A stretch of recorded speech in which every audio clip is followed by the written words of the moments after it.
Today we will be discussing an important case law. This is about advanced ruling.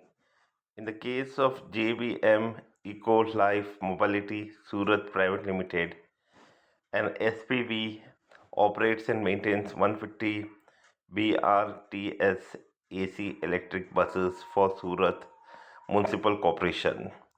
Under a concession agreement, later tripartite with Surat Link Limited, the agreement mandates the applicant to pay pre-estimated damages referred to as liquidated damages of composition to SSL for various breaches including the operational failure to maintain buses or delay in procurement. The appellant sought an advance ruling on whether these liquidated damages are subject to GST.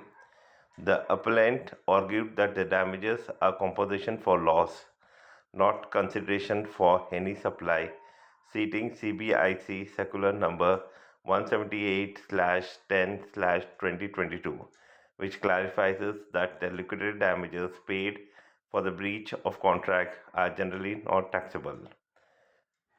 The Advanced Ruling Authority discussed this matter in detail.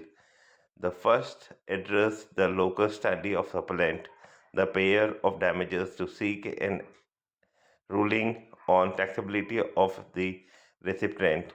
Following the Calcutta High Court judgment in Anmol Industries case, the AR held that the appellant, being a registered person, is eligible to file the application even if they are recipient of the supply, or in this case, the payer of the damages or compensation. On the merits, the AR agreed with the appellant nature of damages. The AR reviewed the concession agreement, noting that damages are defined as a mutually agreed genuine pre-estimated loss and damage and are not by way of penalty. The imposition of these charges, as detailed in Article 17.5, 20.8, and 30.1, is a composition for breach of contractual obligation.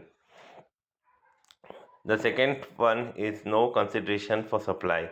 The AR emphasized that a contract is entered into for performance, not for breach.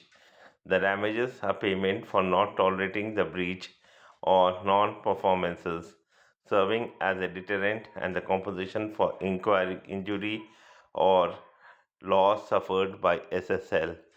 The CBIC circular binding the AR relied heavily on the CBIC circular number 178, which states that the payment are merely a flow of money, do not constitute consideration for a supply, and therefore not taxable. No toleration implied. Schedule 2. The contract does not suggest that SSL is agreeing to tolerate the appellant's breach for a fee. Rather, SSL is imposing a penalty for the damage caused. AR findings align with the judicial precedent that distinguish the penalties for breaches from the consideration paid for agreeing to the obligation to refrain from an act or to tolerate an act or situation. The the questions answered for whether GST is applicable or not. The Advanced Ruling Authority found that there is no GST applicable on this type of transaction.